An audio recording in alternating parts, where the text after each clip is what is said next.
Hi, everybody, and welcome to Under the Hood. Under the Hood is a podcast that I started a couple years ago when I kind of came across this thing when I was doing my TED Talk, my TEDx talk. And it's all about patterns that are created in childhood impact us as grown-ups. And I've had amazing guests, and I have an absolutely amazing guest for us today, Marcia Martin, who we met through mutual friends, and we have become instant friends. I can see that. So let me tell you a little bit about Marcia, and welcome, Marcia. Thank you so much. I'm just going to read a little bit of her bio because it is very prolific. And it says, one of the most prolific influences on the who's who of the most innovative minds in thought leadership in the last 40 years. Renowned as one of the top transformational trainers and executive and life coaches worldwide in the arenas of transformational leadership, relationship coaching, and communication training and public speaking. Marcia has provided training for global organizations in over 20 countries. Her clients include Capital One, Warner Brothers, Intercontinental Hotels, and it kind of goes on. But most importantly, in connection to this, she is a pioneer of the human potential movement and was vice president and board member of Earhart Seminars Training, now known as Landmark Forum. For those of us who are a little bit older, it was EST. I did LifeSpring, and she's going to tell us a little bit about this. And for those of you who are currently involved in the transformational arena, it is Landmark Studios. And she's also been was asked to consult and guide many major transformational educational companies, including LifeSpring, Robbins Research, Jack Canfield, for those of you who have heard of that. And she managed to shoot the film of the DVD, The Secret, which we love, The Law of Attraction, with executive producer Rhonda Byrne, director Drew Harriott, organizing the film shoot and the speakers. So we could go on and on because this is a long, wonderful career. So welcome to you. Thank you, Tina. I'm just so honored to be here, really. I just adore you, and I'm so happy that you have this podcast because I know it must be valuable to so many. Yes, and we want to just keep spreading it because we have certain messages that we really want to get across, and you have one that's very important and very close to my heart. So my first question always is, tell us a little bit about your background, your family of origin. And I know you have written, and this is Marcia's book, which she's going to share with us. So it's public, your background, and just share whatever kind of you think would be helpful for us to know. Well, I grew up in a broken family. My mother and father kept getting back together. My father was an alcoholic. I'm the oldest of 5. I found out later there was another child in the family, my half-brother, who died. And my mother remarried twice, and each time she had, the men had 3 children, so then I became the eldest of 8. So I've been a mom my whole life, and it kind of makes me the boss. So I'm very bossy, and those are my patterns. I tell people what to do because I needed to tell people what to do from the time I was about 4 years old. Yeah. I was trained and apprenticed with my aunt, who was a clairvoyant healer and an esoteric astrologist. So I learned about metaphysics and meditation and the dynamics of energy and how things are created and who one really is and the inner source of our divinity, all of those things when I was a teenager and studied with her. And then, as you said, I met Werner Erhard before we started EST. He was the trainer of a company called Mind Dynamics, and this was in February of 1971. Yeah. I was only 2. I think we're the same age. I think I figured that one out. And then I took that first training he led. I thought that it was a wonderful thing that somebody was doing because I had been trained by my aunt for so many years.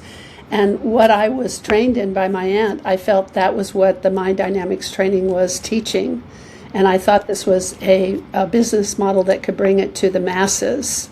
And so I wanted to be part of it. So I started working for Werner a month after I took the training, so very early. And then I spent the next 10 years We created EST, and by the time I left, I was in charge of filling events and producing events and filling the trainings and doing the marketing and the sales and being the spokesperson, and it was an amazing ride. And we had over 800,000 graduates by the time I left, and there's 3.5 million graduates now with Landmark Forum. So Incredible. I was at the beginning of that, and as a result, and it was a crazy rock and roll, riveting ride, because we went from the first seminar we had 30, and then we had 65, and then we had 125, and then we had 250. And then Werner said, let's do this in Los Angeles as well as San Francisco. So we opened up LA, then we opened up Aspen, then we opened up Honolulu, and we had 250 in each of those. And how old were you at this time? Yes? 24, 23, 24. Yeah. And then we were leading a training a month in each of the cities. And then he said, let's do two trainings a month. So we did that. Then we opened up Boston, New York, Washington, D.C., Chicago. I'm out of breath already. It just went on and on. And so I was in that organization and really trained by Werner and had many mentors during that time as a result of the training. I met and had Buckminster Fuller personally, my mentored me, and Swami Muktananda and John Denver and Jerry Weintraub and Oscar Achazo and Warren Bennis and Peter Drucker, and just names that are icons in visionaries and leaders. Okay, so let me now go back. Okay, this is amazing. To again that concept that the patterns that you created in your childhood, what were the ones that really worked for you, given the childhood that you had, that enabled you to actually, be on this rise? Well, with my father, first of all, I have always had somehow the uncanny ability from my childhood to attract powerful men. And with my father, I wanted to be the best and make him proud and all of that. And he was a dichotomy because he was just so wonderful and would play with us for hours. And then in a split second, he would turn on a dime because he was an alcoholic. He did beat and abuse my mother, although he didn't beat the children. He was hurtful in terms of what he said to us. So there was verbal abuse. And so we grew up in a lot of terror. But at the same time, on the other side of it, it was also so much fun because he used to play with us. He wasn't the kind of father, he was a blue-collar worker, and he was always getting fired. So we had to move from city to city every time he would come home and say, I lost my job, we're going to leave. And I didn't get a chance to say goodbye to my friends or anything. We would move 2 to 3 times a year until I was a sophomore in high school. Wow. So I learned early to make myself known, get to know people fast, have them know me fast, excel as much as I could. I was things like the pep club president and on the honor society and girl of the month. And I also bet that it enabled you to be very, very sharp, to read people very quickly, to read a situation really quickly, because if you're always on alert, right? Yeah. Totally on alert at any point. So I'm very aware of my environment and danger and survival and how to survive and quick-witted and thinking. Right. Can tap dance really quick in any situation to get myself out of it. But I think the main thing that kind of went through my story, as you can read in the book, Sex, Power, and Transformation, is because my father was so powerful and I wanted so much to please him. I remember a game he used to play with me called Chicken, and I wrote about it in the book. And the game was he would do things to get me to say chicken, but I knew he didn't want me to say chicken. I was supposed to be too brave or too strong, too strong, so I didn't have to, and I never did. I wouldn't, as much as he would hurt me. One time he almost broke my arm because he was holding it up, behind me, like you do when you hold somebody up and they say, give up, and I just wouldn't. And I remember my mother coming in and saying, Leonard, you're going to break her arm. Let go. So there was a lot of terror and but also the ability to be the best that I could be. So one of my patterns, of course, is pleasing powerful men.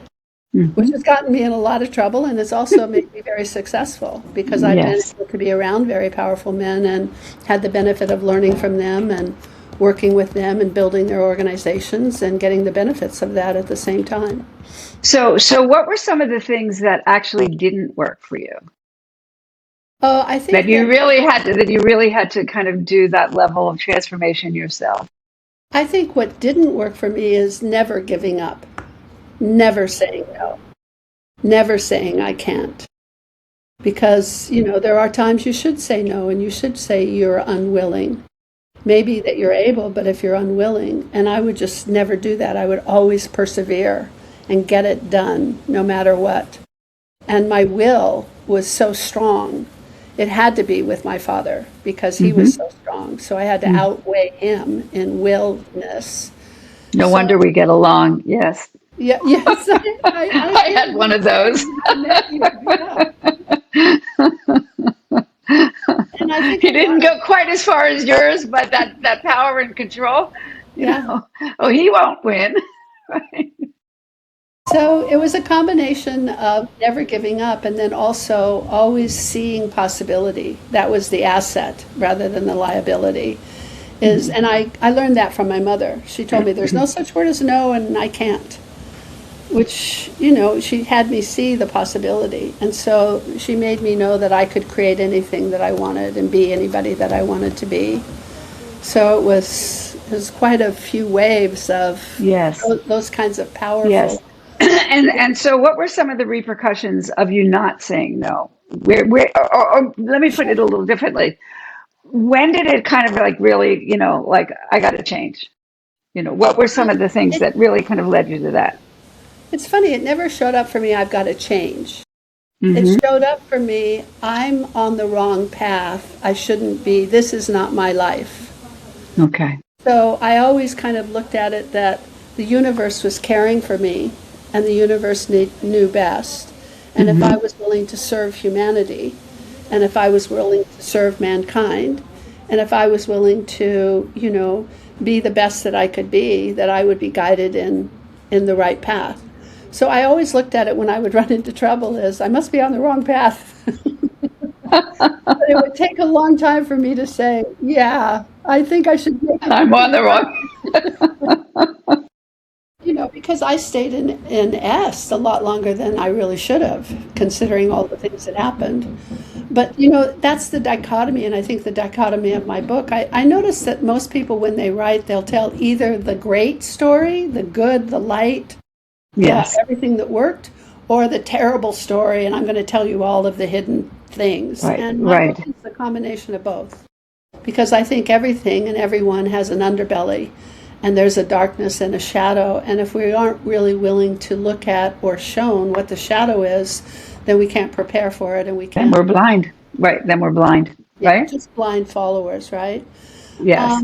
But because I had this I will and I can and I have to and they're counting on me kind of spirit, I stayed longer and justified some of the things that we were doing because even though the magic that happened in the training rooms was enlightening and miraculous and life changing, so the methodology is good. Some of the behaviors of the staff people and the trainers and Werner and Right. myself as an executive and the other executives wasn't really something to be that proud of. People were scared shitless of me because they either Yes. got their statistics or, I was on a warpath. And I see now that it could have been done in a different way. Hmm. I think so. What would you have done differently? How could you have gotten that level of success and done it a little different? I think that collaboration, which I think is a natural thing for women, and I think control and domination is more of the behaviors of men. And I was, mostly with men my whole life. Hmm. I think that I could have brought more of the collaboration and more of the kindness into it because I am a kind person and I have a Yes. very big heart. Yes. And I loved my team and I loved my graduates and I loved my people, and I love people all together. They're a Hmm. puzzle. I Hmm. loved it. Right. figure. Yeah, Me too. yeah, That's what I kind of look at them. There's all these different yeah, puzzle pieces, and yeah, there's only so many themes in the human condition. And then we just have I call it an infinite variation of those themes, right? And yes. so, yes, And you being a and I have student, some of the same themes for sure. yes, we do.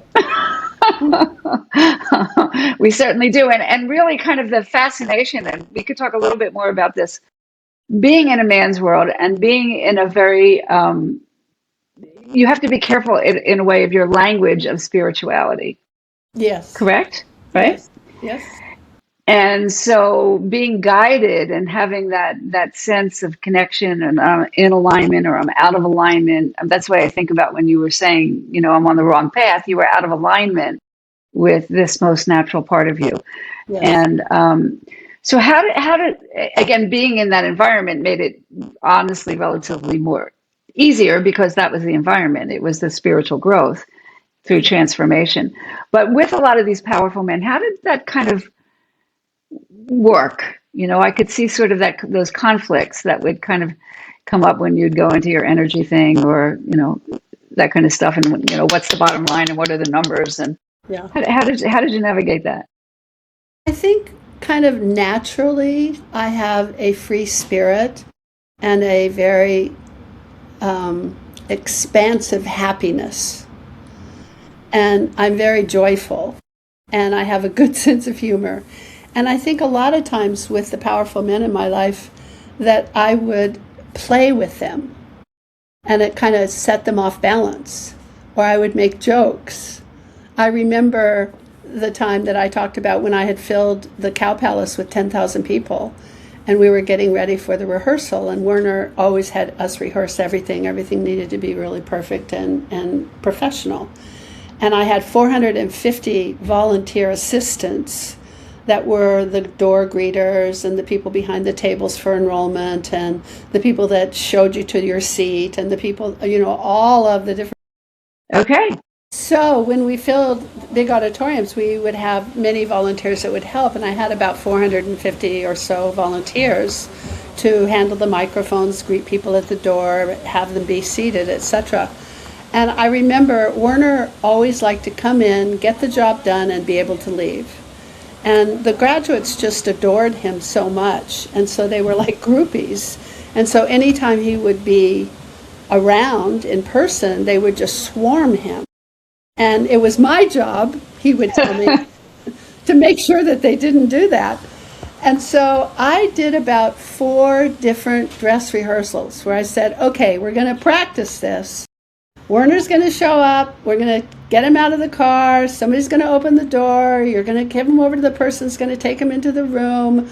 That person's going to take him up to the stage. We're going to do the lights. We're going to test the mic. It's going to go very smooth. Do not say hello. Do not say that you love him. Do not. Okay, let's practice this again. It's just really easy. Everybody can do this. I know it can work. And so I would get them. They all were totally sure. Okay, we understand. And the minute Werner would come, they would swarm him, even though they had just promised me they wouldn't, right? And I remember looking down from the balcony as he's coming in and having everybody around him, and him looking up at me like, what the fuck? That kind of a look. Right. I knew it was my fault, of course. And then he would finally get to me and say, what the hell's going on? Can't we just do a simple walkthrough? And I remember I used to say, it's a mystery, Werner. It's a mystery to me, too. When you find out what the answer is, please tell me, And then he would start laughing, and we would go on. And I think the other thing that I had, and I always have, is I never took, and I still don't take anybody's answer for me as the answer for me until I looked at it. I've looked at it myself, even with Werner. Mm-hmm. And even with I've been around many transformational teachers and very famous men and women, but a lot of people just blindly follow. And if somebody gives you instruction, you just say, okay, yes, sir. If they say frog, you say, okay, I'll jump, right? And I always took it in and considered it. And then I would say, well, I'm not quite sure I agree with that. Or I think Hmm. that there is another possibility here. Or for me, I don't think that's going to really work. Can we Okay. consider this? And so I've always had that. And I think that works well I with think me. that, and I'm going to highlight that, okay, because Yeah. that's how you survived, and you also got their respect. Yes, I did. And I always That's have right. had the respect. Yes. That's right. Because a lot of times when we just kind of cave, people know that they can walk all over us, right? And somehow you obviously showed that you were quite capable, and he wanted you. He didn't want you to Yeah. walk out, Yeah. right? So I, by you I, speaking up, right? yep. I think that that's true of most powerful people. That they don't want just yes men, even though they act like that's what they They want. like a And teenager, right? yeah, because you know powerful people have big voices and big energy, and if that knocks you over, boy, there's no chance of you really being able to contribute at all.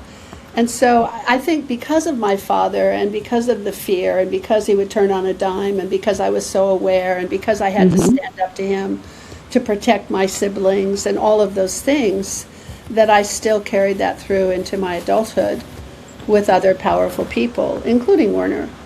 And Yes. but still, I hold on a long time before I let go.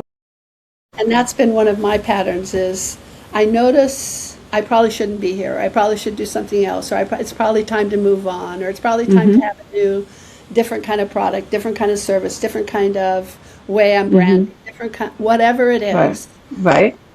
And I think about it for a long time and go through a lot of knocks before I Yes. finally say, and sometimes I will not even agree to move on, right? The Right. universe has to hit me over the head and That's and what I cause asked you, right? yeah, cause a serious event for me to open up and say, "Oh yeah, I get it. Okay, I'll move on." So that would seem to me, Marcia, that that would be a piece that you had to be extremely aware of that nature of yours to hold on, right? And when to Whoa, listen to the message. Yeah. I Although, well, although when you read my book, you're going to come to a place where finally you say, "Wow, it's taking her a long time to get this." Like this is here we go again, right? And even when I was reading the book, I was like, "Wow, here I go again. Same pattern, same menus, same book." Right? So yes. I think that the other part of me that allows that thing to happen is that I truly do trust people so totally. And I totally see the goodness. I'm not looking for Which is the a very mistake. different ball game. That's right. Yeah. And so it keeps me in the game a lot longer than I should stay in the Hmm. game, perhaps. Hmm. I'm Hmm. not that person that is I learn and I come from my experience, but I'm not that person that says, "Oh yeah, here I noticed this, so I need to do this again." No, I'm like, "Oh, I'm going to be trustworthy first." I'm not going to see it quite yet because there's a little manipulation here. Oh well, no, really. So yeah, yeah. So what probed you to move on? What actually got it that you recognized that you had to This leave? was well for Est. What happened was Werner came to a place where the statistics were down. And his rule was always if the statistics are down, there's something that you have to do in your life to change something because Hmm. something's not working. And if the statistics are down at that point with the executives, the rule was that your relationship was getting in the way. And I was very, very, very in love with one of the trainers, and he was very much in love with me. And when the statistics went down, and they didn't go down because of me, they went down Hmm. really because of some of the decisions Werner made about how he wanted to train the trainers. And he wanted to train the trainers to lead the training, And he thought that one of the ways to train them was to have them lead the guest seminars.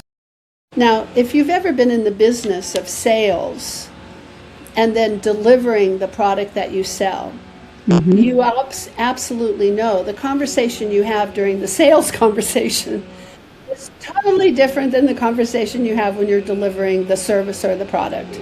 Yes. So in the guest seminars, it's the same. In the training, there is a conversation when we're delivering the product that the trainers have, which is to tell you how your mind works, or to tell you what racket you're playing, or to tell you the mistakes that you're making, or to talk to you about responsibility.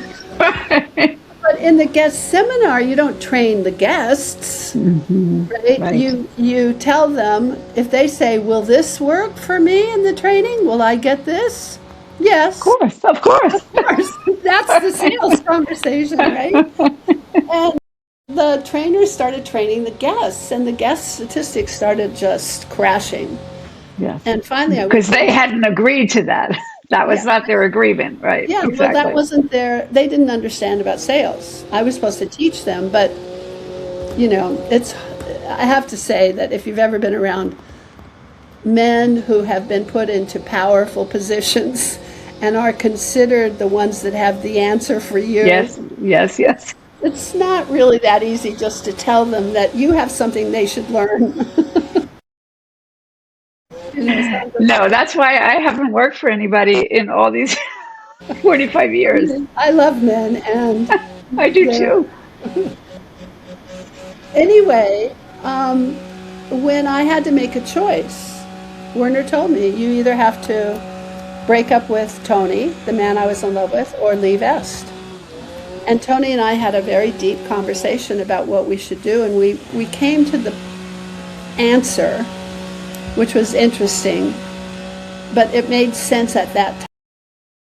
And at that time, we came to the answer that our first commitment was to the work, was to the transformation of people's lives, was to supporting Werner and Est, was to be bringing this methodology to humanity so that people could be awakened. Right. And that's like a huge mission, like a very life work. And so we thought that since we'd made that commitment first, before we had made the commitment to each other, that we should be true to that.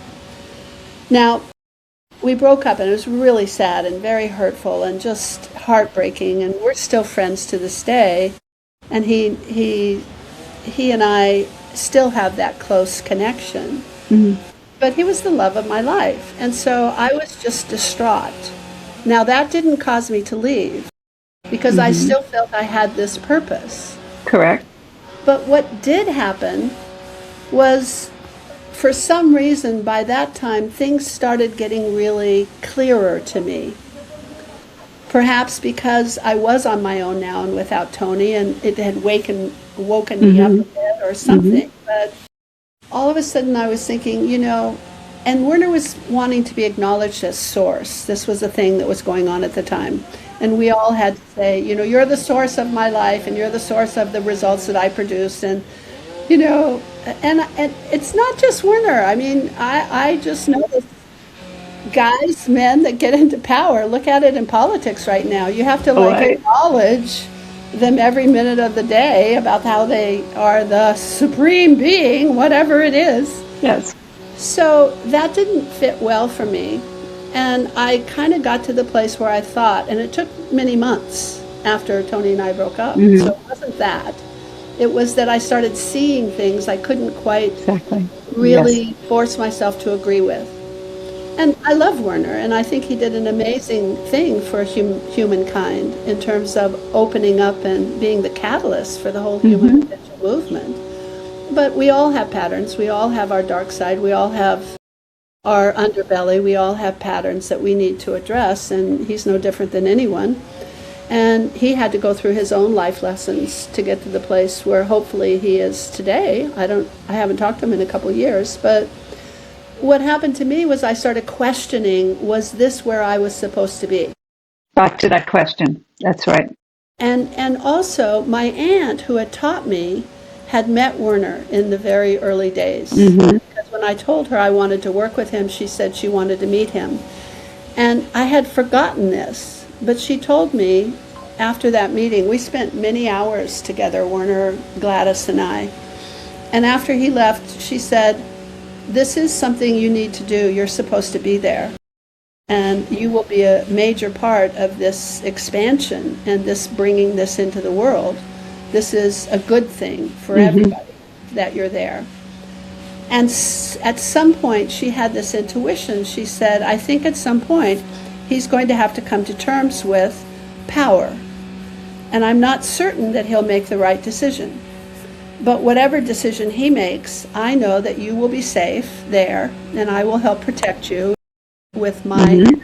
And at the point that if that happens and it's going in a direction that isn't the path for you, you will recognize it and you will know. So that kind of was in the background, and I'd forgotten it. But after those 8.5 years now I had been involved, I started seeing things that weren't okay. And so I started thinking, well, maybe I'm not supposed to be here. And Werner did a great thing. He gave me these two great, you might as well call them therapists. They were the top level of Scientology. Larry and Joyce Krieger. They had worked with L. Ron Hubbard himself. And they were consultants. They were coaches. They did. They cleared us. That you would sit with them and do biofeedback, and you'd be on cans, and they would use methodology and technology to decide if you're lying or not, or if you're withholding something, or if you're stressed about something, and then you could get at it. And so when I told Werner I wanted to quit, he asked me. He says, "Well, will you do me a favor? Will you stay for 3 months and do a special project for me? Will you write up how to create an S center?" Because we wrote everything up. We had policies and procedures, manuals, and that's how we brought something into power, was to write it up.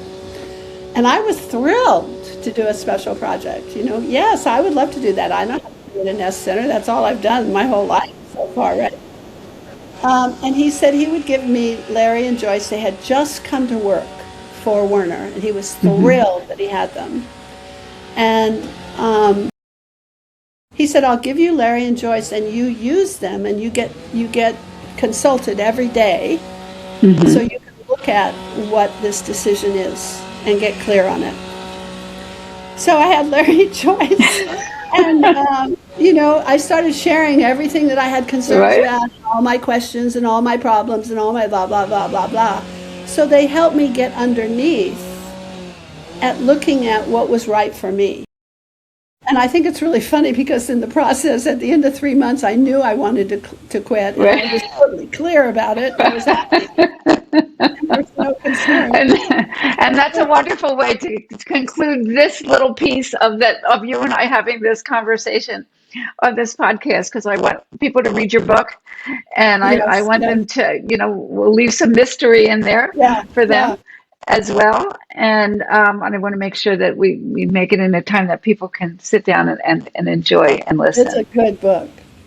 Yes, it's a very good book, and this has just been a great introduction to the book. There's a lot of other juicy stories that you have in there.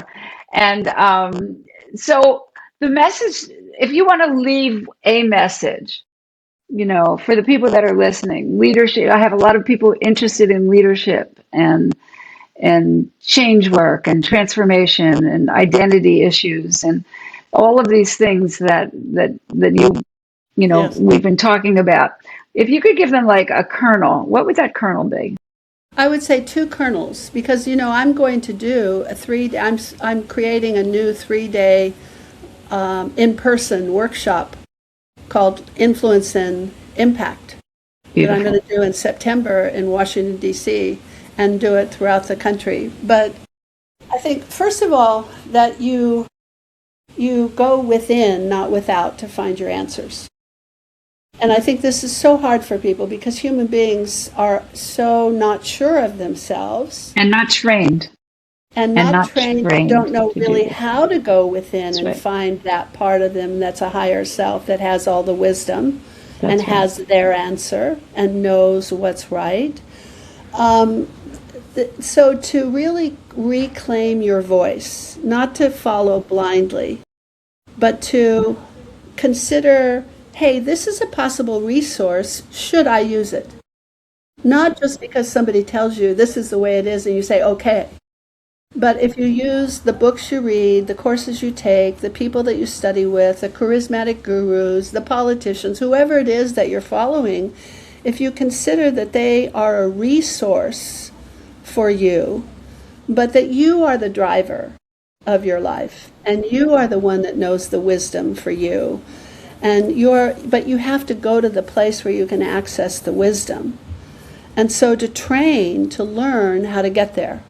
So that would be one. The second thing would be to know that there is an hidden architecture of basic principles and laws of how things work. And that's why I'm leading this workshop, is I want to teach people the underlying architecture of leadership and communication. Because if you know the principles, then you will spontaneously and very authentically and very genuinely easily be able to flow and communicate masterfully and lead inspirationally. But most people are faking it or improvising because they don't know. And it's kind of like how you learn to read is you learn the ABCs. And that's the magic, that you can now get a book and read Shakespeare and Hemingway. And it's so easy. But it's only easy because you know the basics. And there are basic principles of how your mind works, how your body works, Yes. how your emotions work, what the laws that govern the universe are, and how they incorporate into how you create things and bring things into existence. And that's now what I am teaching. It's Because I beautiful. find that people haven't learned that. And I That's was right. so fortunate to learn it from the time I'm in my teens. Yes, you were. Yes, you were. Yeah, absolutely. You know, they say in AA, it works if you work it. Yeah, there you This go. stuff, it works. It does. You know, following those laws. And again, you and I can have a great conversation around that. And following them, Tina, is actually Yes. easy, but you Well, knowing them I is just have to difficult. add, you know, I had a healer who said to me one time, Tina, you have to work spiritually. And I had no idea what he meant, you know. Yeah, And anyway, it's a long story of how I kind of came upon a bookstore that had this book that had, you know, all these principles. And then I started, as a clinician, started to change my work. And it's like, yes. oh my God, people, it was like, yeah, it works if you work it. You know, there's certain laws, and if you follow them, life is good. And if you don't, Yeah, you get knocked on the head. That's right. quite a bit of time. Anyway, Marcia, this is fabulous. How can people get in touch with you? How can they find your book? And Great. then My we'll book, sign off. my workshops, my corporate training, it's all available at my website. And it's marciamartin.com, and it's MarciaMartin.com. And I would love for people to go there and sign up on my newsletter and be a part of my organization and community and reach out to me. It would be my delight. Beautiful. Thank you so much. Thank you for being my guest. Thank you. Delightful. All righty.